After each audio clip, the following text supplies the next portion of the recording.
All right. All right, so let's just start. We're probably not going to get to take as much time as we'd like with this, but let's just start with skills and dispositions that you want your students to leave your classroom with. And I do have a little help there. Skills are the ability to do something well, and a disposition is your inherent quality of mind and character. So when they leave your classroom, what skills and dispositions do you want them to have? And hopefully this is working. This is a new technology I've recently seen, this Mentimeter. And so I wanted to give it a try. It's always a little nerve-wracking to try something new though.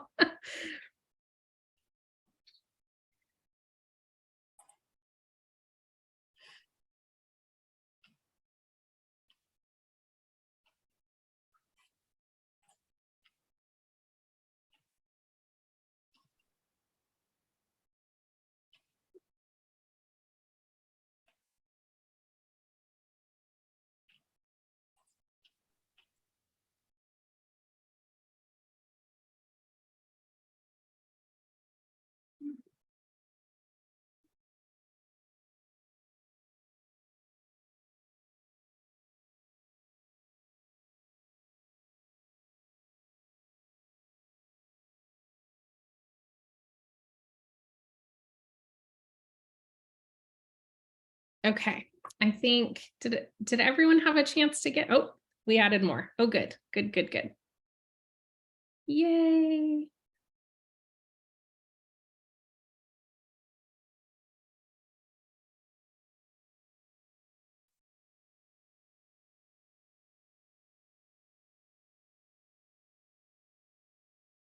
Oh, these are great.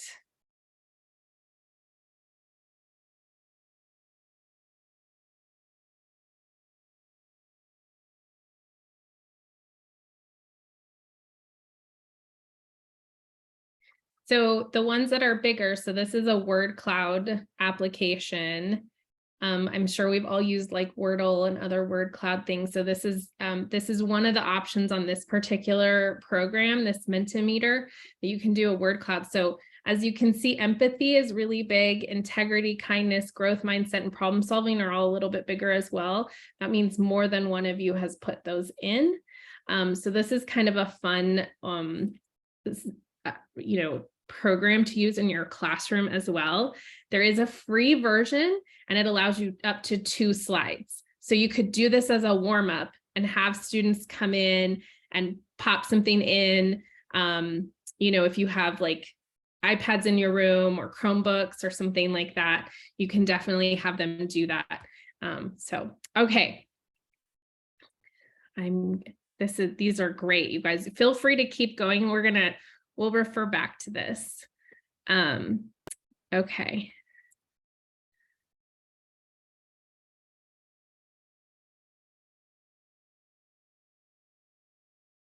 Let's see, sorry, just switching screens. Don't you love that? Technology, right? And don't look at all my tabs open. Okay, all right. So today we're gonna talk about civic action projects and what those mean and how do we do those in K2. We're not talking about having students, do big things like change laws or anything like that, because our K2 standards are really focused on those skills and dispositions: community, friendship, collaboration, problem solving. That's what our standards are actually about in those grade levels. And I think sometimes it can feel a little overwhelming to say, I'm going to teach civics and think like that you're somehow supposed to be in K2 teaching like politics and elections. And that can feel really overwhelming because it's really not age appropriate. And we know that. So we're gonna look at how you can incorporate civics and what that actually means at the grade levels of K2 today. We're gonna do a little mini teachers action project ourselves, and then talk about how we can do this for next steps. Okay, so about me, this is me. This is my little family. I'm the program director for the Nevada Center for Civic Engagement. So this is what I do all day. I love it. We also run the We the People program. We run History Day and Project Citizen, but I love social studies. I think it is the baseline of everything that we do, because the skills that we learn and the dispositions that we learn in social studies classes are what get us through life. It's how we interact with our communities every single day. As you can see, I have 3 kiddos and 2 pups. I am an educator. I've been a teacher for 20 years. I'm just not in the classroom right now, but I've been in the classroom. I've been in lots of grade levels, in lots of different counties in Nevada. I've been in a rural county. I've been in our 2 most populated counties. And I've also been at the Department of Education at one point. So that's a little bit about me. In my spare time, I love to read. I often can be found with a cold cup of tea that I let go cold because life gets busy. And I love to do DIY projects and garden in the summer when it's warm enough. I'm in Northern Nevada. And now I want to know a little bit about you. So if you wouldn't mind popping in the chat, where in Nevada are you from? What grade level you teach? And what is your favorite thing about your school community? I'll give everybody a second to do that.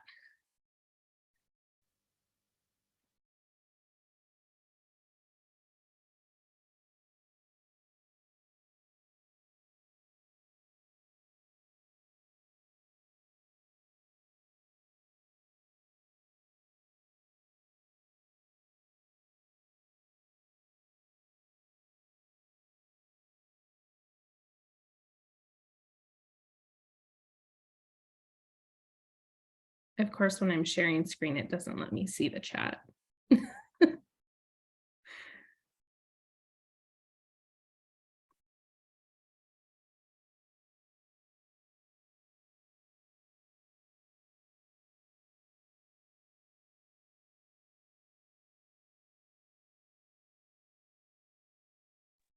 All right, so we'll just kind of, yeah. If you're not able to see them, do you want me to read some of the? Yeah, that would be amazing. Thank you. Okay. Yeah, got it. We got some good ones. Oh, good. Okay. So we have, let me scroll down here. Sorry. No, thank you. I don't know why it won't even let me pop up like a little mini window for it. I know. Okay. So Lindsay really likes your page. Thank you, Lindsay. Sherry from 2nd grade, she teaches in Vegas. Her grade level works well with one another. That's important. Yes, I love that. KT's in the Southwest, teaching outskirts of Summerlin. She teaches 3rd grade. She likes the diversity of her community, despite its many challenges. That's a great answer. Yeah. Lindsay from Las Vegas also, she teaches 2nd grade. She loves how well they get all along, and she has the best 2nd grade team. Brittany Winnie grew up in Ely and Overton. She teaches in Northeast Las Vegas. She teaches 3rd grade, but catching up with 2nd. The standard, she loves the diversity and Hispanic influence on their activities. Jamie teaches Las Vegas, 8th grade history and geography. My school community is getting better. That's good. Brian, School Southwest Elementary, good colleagues. Work is never boring. I agree. Robin, Las Vegas, 345 special ed. She loves teaching the kids. They can make a difference regardless of any limitation. I'm probably going to butcher this. Leia, I'm so sorry. From Las Vegas, teaches kindergarten humanities that she loves. We have the most languages and cultures of all the schools in Nevada. Brianna from K through 2, depends on the year, Las Vegas. I don't want to say this wrong. Is it Gossier? From Las Vegas, 2nd grade, school community is helpful when we put out a team. Their team is awesome. Awesome. Okay, so it sounds like we have a lot of teams that are working well together or working on getting better to work together. And we can't do these things alone, right? Like this is tough work. And so I'm so glad that you have great school communities. and are working well together. Okay, so as you know, in 2018, the state of Nevada's Nevada academic content standards for the social studies were rolled out. And it's taken us a bit of time. We had this little pandemic that kind of interrupted life a little bit, just saying. By the way, my daughter was in kindergarten, my youngest, in 2020. And so anyone who teaches kindergarten and first grade and did it online, I just need you to take a minute and give yourself a pat on the back, because kindergarten through first and second grade online, you all are the heroes of the pandemic. Okay. I mean, my daughter's teacher was doing like dance parties and like anything to keep them actively engaged on the screen, because as we know, K2, that's not like that's the hardest time to learn, and you need to be in person, and we couldn't be. And so bless you so much. Like, wow. Okay. So the one big change with these standards was the disciplinary skills. And I will preach this until the end of my career and even longer, that our disciplinary skills are the most important standards in all of what we do. The disciplinary skills should be first and foremost in every subject area, When kids leave school in 12th grade, if we have students who can do these 6 things, we will be a better world. 100% we will be a better world. So everything that I do, I focus on constructing questions, creating questions, gathering and evaluating sources, developing claims with evidence. We cannot make a claim without evidence, right? And we want to have them be able to communicate and back that up with evidence, right?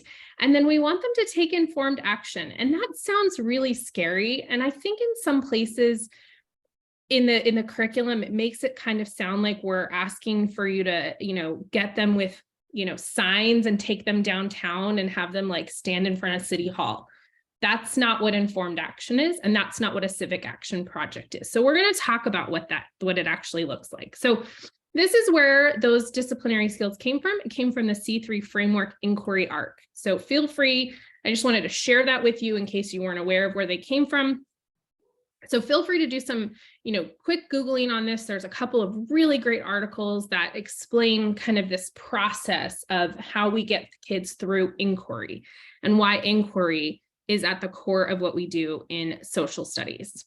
Okay, so what is a civic action project? The Constitutional Rights Foundation defines it simply as allowing students to create a project on issues they care about for their school or their community. So student voice, student choice, that's the big bottom line. They can make connections between action and policy. And so public policy in a K2 environment is very likely at the school level. We're talking, maybe they have a conversation with the principal, or maybe they talk to the person in charge of the lunchroom and the order in which they sit, right? That's what we're talking about when it comes to policy. We're not asking that a kindergartner is necessarily calling up the mayor and saying, hey, this needs to be fixed. Although, let's be real, if anyone's seen Kid President, I think a kindergartner or first grader could absolutely call the mayor and make a difference. But we're not saying that you have to do that and encourage it in your classroom on a daily basis, because that would be a lot of work. And feel free to pop in with questions. Like, you don't have to stay muted. If you've got a question, like I'm happy for engagement. It doesn't have to just be me talking at you guys.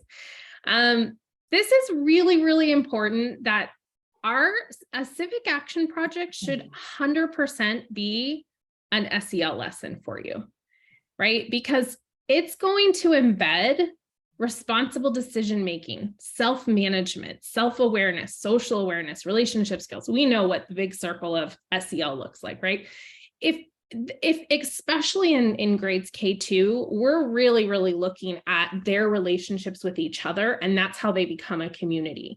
And so it is 100% SEL. So a lot of times I hear from teachers in the elementary schools, we don't have time for social studies. but I bet you have an SEL time blocked out. And so if you do, this is an option. This is one of the pieces that you can work on. And I'm going to show you why in just a second. Okay, a couple of examples of SEL, or I mean civic action projects: thinking critically about an issue, learning how a government makes decisions, developing a position, right? That's like taking that stance, engaging in dialogue, working towards a common goal, making a presentation, meeting with an official, like I said, meeting with the principal, meeting with the dean of the school, that kind of thing. That's what we're talking about with civic action projects. Again, this does not have to be giant, like we're changing a law and like putting it on the ballot or anything like that. If you want to do that, I mean, call me because I want to come see that, but it doesn't have to be that big. It can be really small. Okay, and then this is a really important kind of thing to think about. So at the end of those disciplinary skills, it says taking informed action. So how is a civic action project different? It simply is a project that utilizes all of those disciplinary skills. That's what it is. Okay, so the terms get interchanged. So we just wanted to clarify that. Okay, so this is what I mean when I say that it's your SEL skills, right? It's what you're teaching them. You're teaching them in K2, your civic skills are about community expectations, friendship, courage, honesty, respect, responsibility. Those words are in the standards. And it's really, really important that as we start with kindergarten and we build up, we show them what it means to be friends. We show them what it means to have courage. We show them what it means to be honest, to respect others and respect themselves, and to take responsibility, right? That's what we're doing with everything that we do. Okay.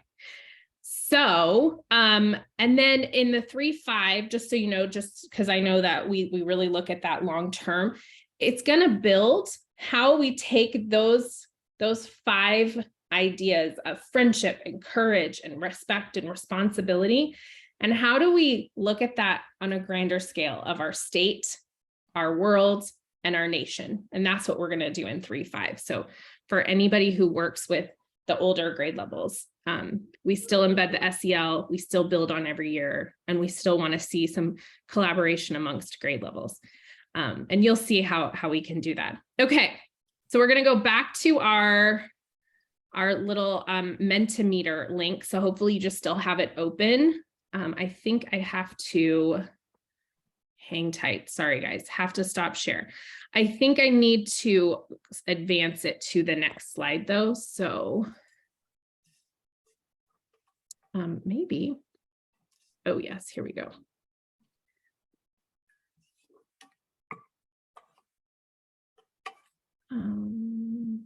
Okay. Okay, now it should be working. Let me share screen again, maybe.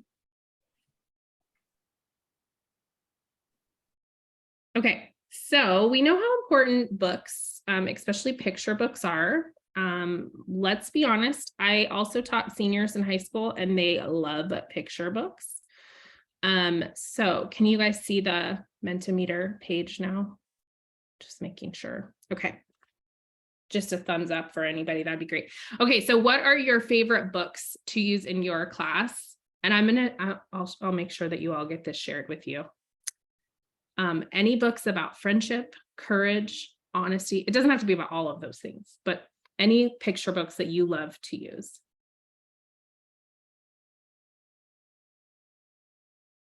Lily and the Purple Plastic Purse we have.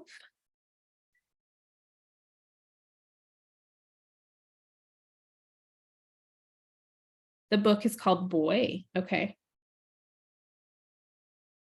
The Sandwich Swap, Giraffes Can't Dance, and Recess Queen. Oh, I've heard of Recess Queen. I've heard of that one. Okay. Oh, The Invisible Boy. Okay. Enemy Pie gets so much discussion. Okay. Okay, so everybody keep that in mind. Enemy Pie, that's a good one.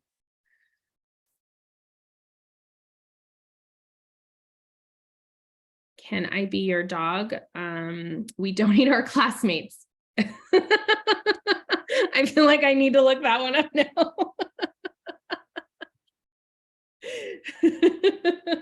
Okay, yes, we do not eat our classmates. That's not nice.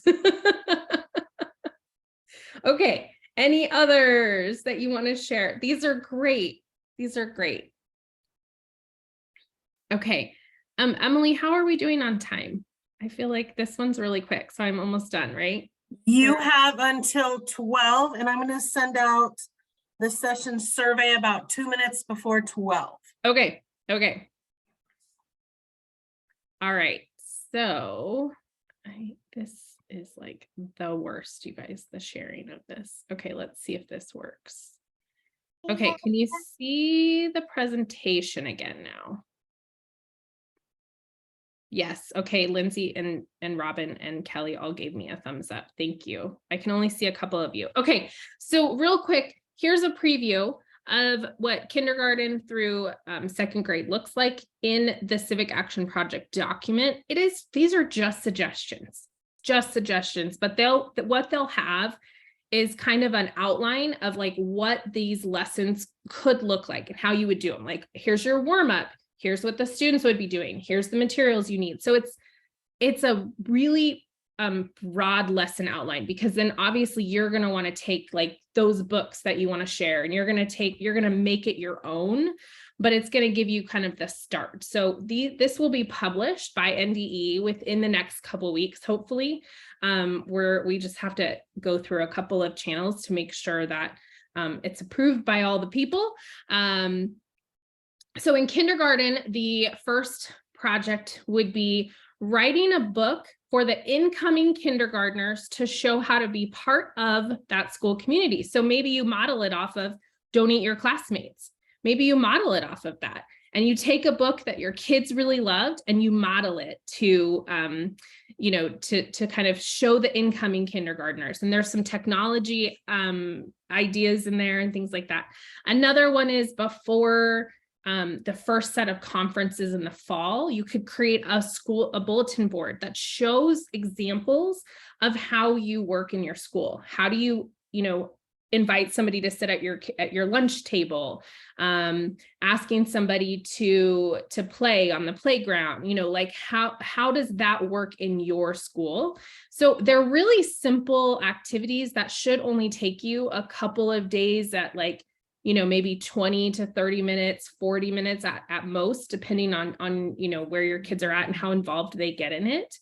In the first grade, we're going to build on that and look at community helpers. And I bet you a lot of you already do this in the first grade. That's one of the standards, is looking at the people who work and live in our community and what do they do. So what does a police officer do? What does a teacher do? What do all these professions do that are community helpers?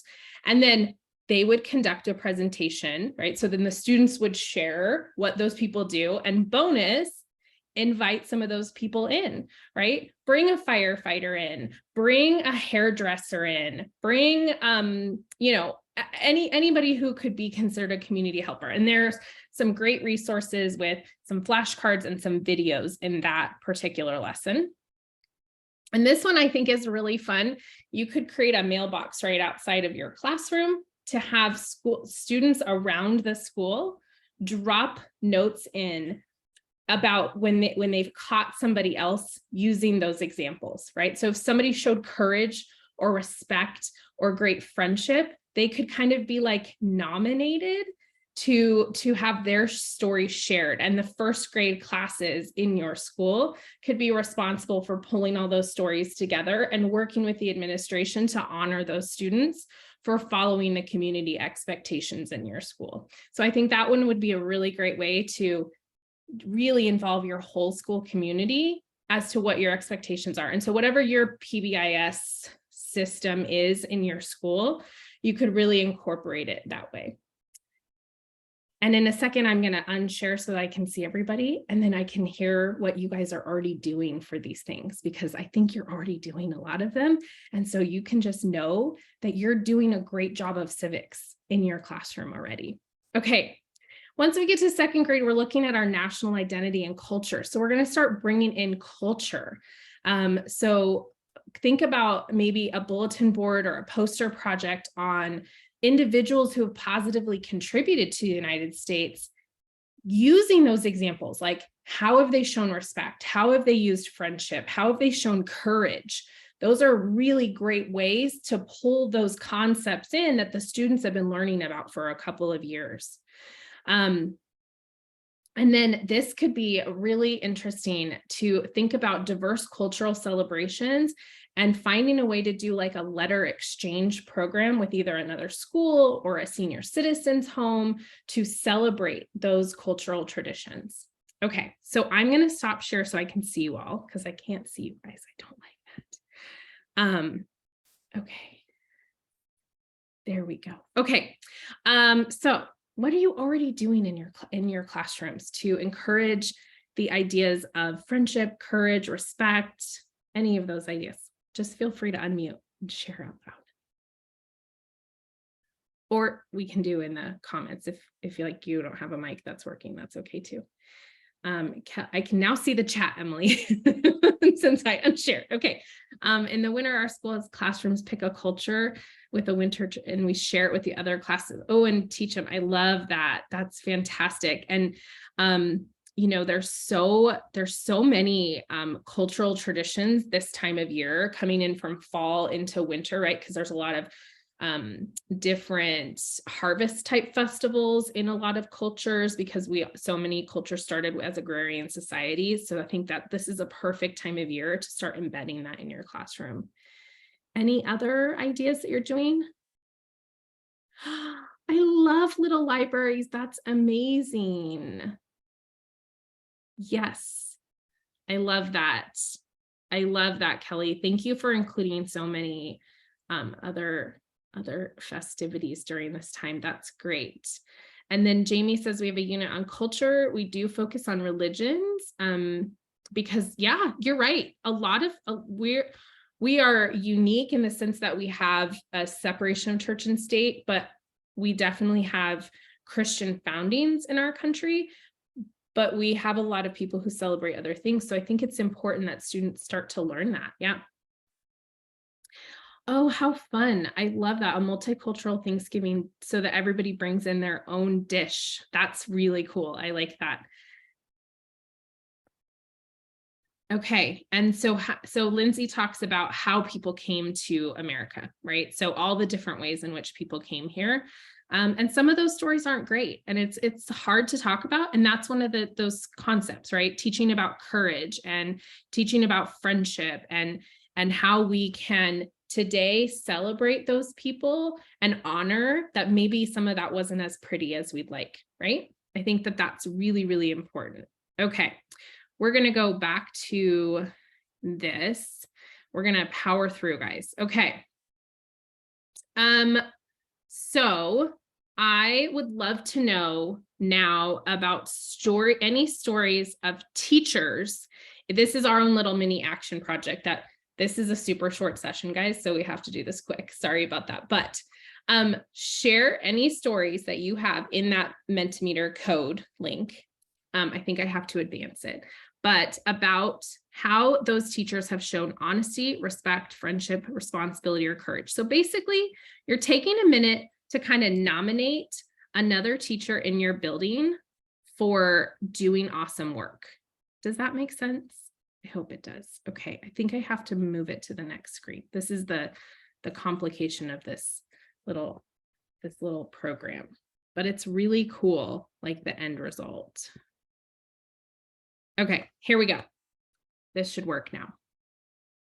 Let me know if it's not working for you, but any story. So you're basically kind of think about it like if you were nominating them for like a little Teacher of the Week award or something. What would you want to say about them? Because they've done such great work. They've shown such great courage. They're such a good friend to me. They're always so good about, reminding people to have a great day, any of those kinds of things. How would you recognize a member of your staff?